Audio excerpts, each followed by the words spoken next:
Making this sort of video actually reminded me of this one time I was in Mexico and I was in this little local market with my dad. We were at this one stall and the dude at the stall was selling toys and video games. One of those games was a weird bootleg Street Fighter Alpha game for the GBA that not only had the Street Fighter characters, it also had Sonic, Mario, and Tetris blocks as fighting game characters and a ton of other shit. My dad refused to buy the game for me and to this day I wonder if that was a good or a bad thing.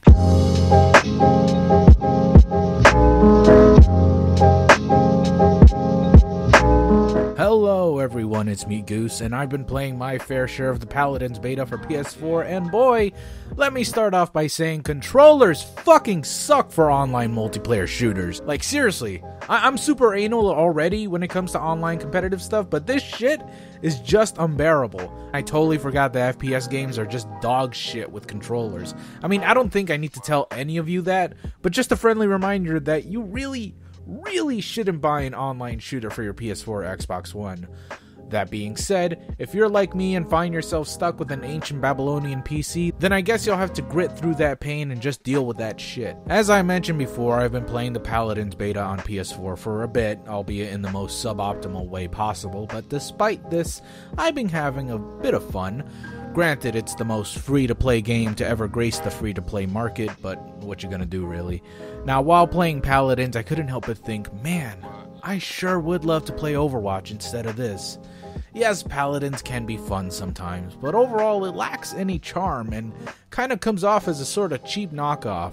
I guess knockoff is a bit too harsh because the game does look nice and it responds well, the controls are good, and it's just okay. Though when you compare it to Overwatch, the game that Paladin is clearly based off of, I can't help but feel that this just lacks in everything else. There's no real charm to the game. Yeah, sure, there's a goofy dragon boy with a jetpack, a dumb tree guy walking around, this cool snake lady, Turok, and this absolutely adorable raccoon, he's such a cute. However, none of them are just as memorable as the Overwatch cast. I guess it's because it's in a fantasy world where this shit exists, but I feel all these characters are just so clashing and it's hard to take it at face value, whereas in Overwatch they have a certain aesthetic going that makes it more believable and organic. The fact that this game has literal cyber ninjas, cyber cowboys, cyber apes, and a Mexican all in one roster, and is also one of the most popular FPSs in the past few years is saying something. And when you compare this game's clear vision compared to Paladin's lack thereof, you can sort of understand why people would see this game as a sort of ripoff of Overwatch. But let's really think about it. Is Paladins a ripoff? I would honestly argue no, it's not. And let me explain. When it comes to games like Paladins, games that share mechanics and to some extent art style with another game, I don't think they can be called ripoffs unless they took everything from the source material without any sort of respect whatsoever. Rather, they took it for monetary purposes to cash in on the success of others. Now, what do I mean by this? Well, look at Overwatch. It's not totally a unique idea.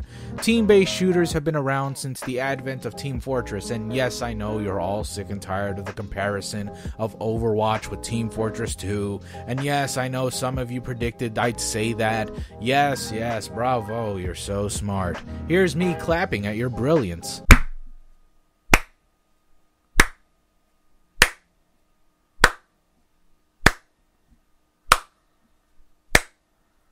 This comparison, however, is necessary. When Overwatch was first announced, let's be honest here, we all thought it was a Team Fortress ripoff. Symmetra does portals just like the Engineer, Torbjorn does turrets like the Engineer again, rocket launcher characters, fast characters, machine gun characters, snipers, the cartoonish graphics even. I mean, it was all there. The foundation that made Team Fortress 2 great was found in Overwatch. However, the fundamentals were completely different. Where most TF2 characters relied heavily on their weapons, Overwatch characters relied more on their abilities. Adding abilities to the table made the class-based shooter we were familiar with suddenly dynamically different. That small gameplay change helped define what Overwatch is and made it a completely different game while also respectively taking ideas from its predecessors. However, can it still be considered a clone? I mean, everything we know of Overwatch is definitely different from TF2, so it's obviously not a ripoff, but can someone argue and say that it is a TF2 clone? Yes? No? Not really? Maybe?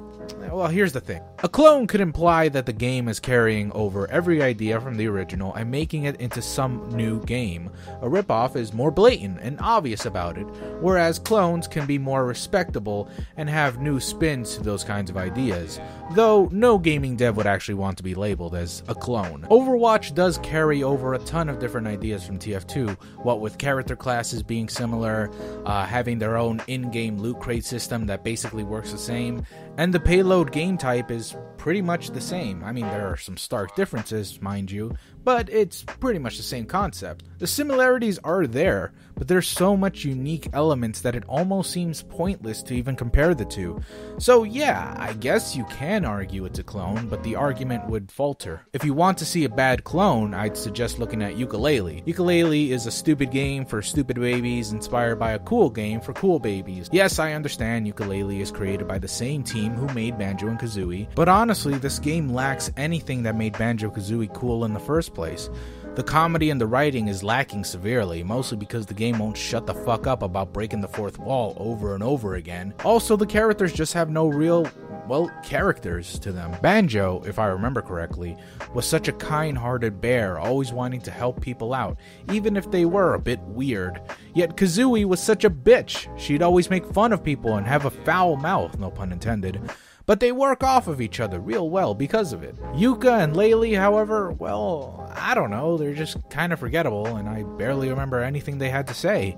They just kind of exist.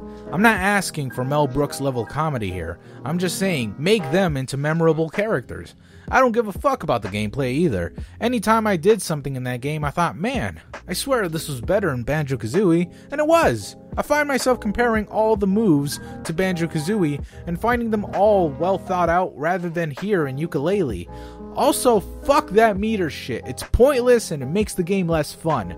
The level design is also something to be desired as well. I mean, I can go on and on, but when you compare this to Banjo-Kazooie, you'll see that Yooka-Laylee is a porcelain figure trying to emulate the good old days when people gave a shit about porcelain figures. Nobody cares anymore. And besides, we already have good-looking porcelain figures, and we don't need you to fuck up my porcelain childhood, you fucking bat lizard homunculi. My point being, Yooka-Laylee is the prime example of a clone, a bad one. It tries to be something else while also trying to be different, but it fails in every aspect and is lazily done. It's just cashing in on old nostalgia, which is why its Kickstarter was so successful. That's not to say that all clones are bad, it's just rare that you'd see a clone that's both successful and good. If you want to check out ripoffs that are successful but not great, then y'all should really consider checking out Chinese versions of every game ever made in existence.